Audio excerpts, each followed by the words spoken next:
Alors, je suis Frédérica Van Ingen, je suis journaliste au départ, et puis je suis devenue auteure depuis que j'ai rencontré des personnes qui étaient en lien avec les peuples premiers, peuples racines, et que en les rencontrant, j'ai eu comme le sentiment qu'ils répondaient à toutes les questions, mes questions existentielles que j'avais depuis toujours. Voilà, je m'étais intéressée à l'écologie, je m'étais intéressée à la médecine, je m'étais intéressée à la psychologie, et puis en rencontrant des personnes qui avaient vécu auprès de ces peuples, qui avaient été transformées par ces rencontres et qui en proposaient des traductions chez nous, qui avaient vécu auprès de peuples très différents, vraiment dans toutes les parties de la planète, j'ai réalisé qu'en fait, tout ça faisait sens, résonnait avec les questions fondamentales qui étaient les miennes et qui sont celles de pas mal de gens en réalité. Voilà. Donc à ce moment-là, j'ai eu le désir de les réunir dans un premier bouquin qui s'appelait Sagesse d'ailleurs. Et ensuite, j'ai continué ce chemin d'exploration de ces sagesses-là parce que en fait, je me rends compte qu'elles ont des réponses universelles et qu'elles nous ramènent au cœur de ce que ça veut dire que d'être un être humain sur cette planète, en fait.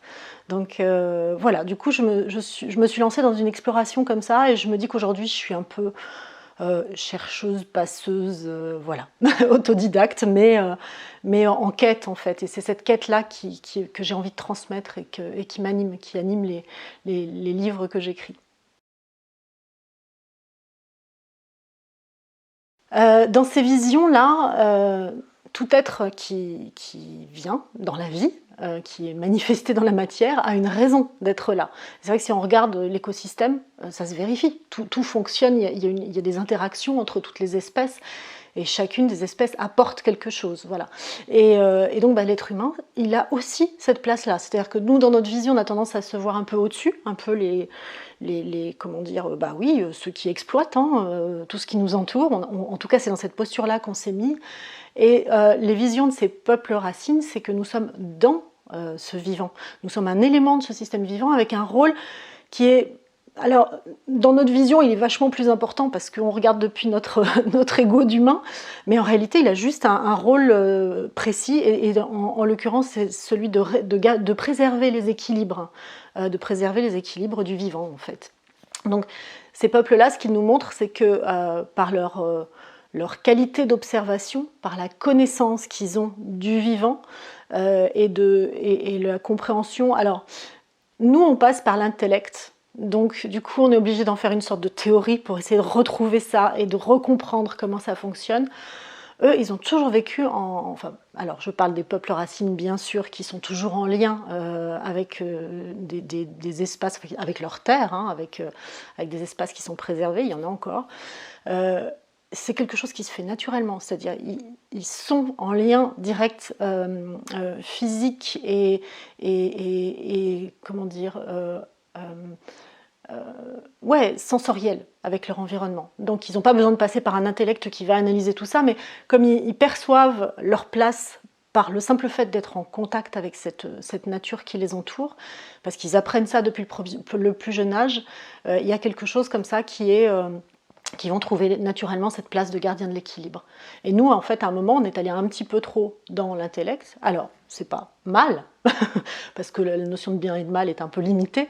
Ça a été un chemin, mais probablement qu'aujourd'hui, ce que nous montrent ces peuples-là, c'est qu'on a un chemin à faire pour revenir à notre place sur cette terre, et notre place, elle est dans comment on l'habite, comment notre corps habite ce système vivant, et quel est donc ce lieu d'équilibre que l'on doit retrouver aujourd'hui.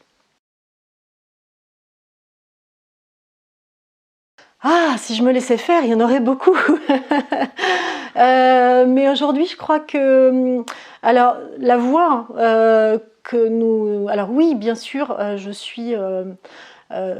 j'éprouve une grande tristesse à voir notamment la perte des savoirs de ces peuples-là, bien sûr.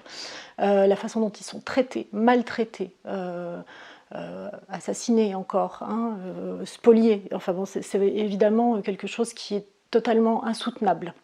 Ce qui est fascinant, c'est de voir que malgré ça, ils viennent encore vers nous, d'abord parce qu'ils ont la conscience de faire partie d'un monde complet et d'avoir aussi un savoir à nous partager pour qu'aujourd'hui nous retrouvions nos équilibres. Donc quand je vois ça, je me dis, waouh, ces personnes-là qui sont dans des situations extrêmement difficiles du fait du rouleau compresseur de notre civilisation moderne, malgré ça, ils ont la capacité intérieure à rester tranquilles par rapport à ça. Et ça, je pense que c'est une des clés qui nous livre, c'est que même face à des choses qui sont absolument insoutenables, il y a un espace où on peut garder cette tranquillité.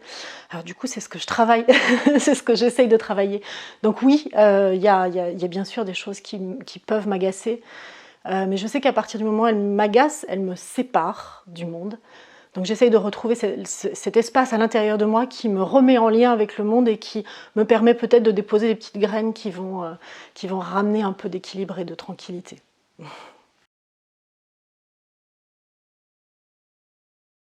Ouais, écoutez-les. Oui, alors le rêve, justement, pour ces peuples racines, c'est quelque chose d'essentiel. Après, il y a le rêve qui nous vient de l'extérieur et qui est peut-être un miroir aux alouettes, et puis il y a le rêve qui vient de l'intérieur. Et celui-là, il est cultivé dans ces peuples-là. C'est même lui qui va faire fonctionner certaines sociétés, puisqu'il y a des endroits où le matin, les gens se racontent leurs rêves, et c'est en fonction de ce que certains ont rêvé que la vie va s'organiser de telle ou telle façon, la vie concrète et quotidienne. Donc oui, voilà, alors c'est le rêve nocturne et puis le rêve de nos aspirations, hein, puisque dans leur vision, on a tous effectivement un chemin de vie, et donc ce chemin, il est vraiment à chercher à l'intérieur de soi, de son désir profond. Alors pour simplifier, c'est là où on se sent bien, c'est là où on sent que ça vibre, voilà, mais ça c'est une simplification extrême. Il y a dans ces sociétés des processus pour trouver ces chemins-là. Aujourd'hui, oui, et puis on a besoin absolument, on a besoin de ces rêves parce que c'est eux qui nous donnent l'élan de vie, qui font que le matin on a envie de faire des choses, et c'est ce petit élan, cette petite étincelle du matin qu'il est important de retrouver. Et quand on l'a, ouais, je pense que c'est important. Ça veut dire aussi que notre contribution est quelque part à cet endroit-là. Donc oui, allons-y, rêvons, rêvons et réalisons les rêves, oui. Ouais. Avec toujours cette notion de conscience des équilibres. Voilà, c'est ça, c'est réaliser ses rêves, c'est très important. Il y a aussi une notion qui est essentielle chez ces peuples-là, c'est en quoi je vais contribuer, donc en quoi je vais aider les autres. Et ça, c'est quelque chose d'essentiel à trouver tout en réalisant ses propres rêves. Ce qui m'anime moi aujourd'hui, c'est à travers ces rencontres des peuples racines, c'est de dire et nous, quel peuple racine on est. Voilà. Et ça, c'est un vrai chemin de recherche et que j'ai envie de partager. Donc le projet qui m'anime aujourd'hui, c'est de mettre en place des espaces où on pourrait essayer de chercher ensemble quel peuple racine on pourrait redevenir, parce qu'on l'a été. On vient tous de la même histoire humaine, hein, et on vient même d'ailleurs tous du même endroit apparemment. Et donc au départ, on est des peuples racines, on est complètement en symbiose avec l'écosystème dans lequel on a évolué. On s'en est séparés, et peut-être que le chemin de retour, hein, aujourd'hui, il est important à remettre en place. Et ce qui est intéressant, c'est quand on revient sur ce chemin, on revient d'abord à soi-même et à ses aspirations profondes. Donc le projet ou l'envie que j'ai, c'est effectivement de pouvoir créer des espaces qui nous permettent de réimaginer individuellement et ensemble quel type de peuple racine quel peuple racine on pourrait être, y compris dans nos activités professionnelles, personnelles, enfin voilà. Et ça, c'est quelque chose effectivement qui, pour moi, est nécessaire en fait pour la société d'aujourd'hui.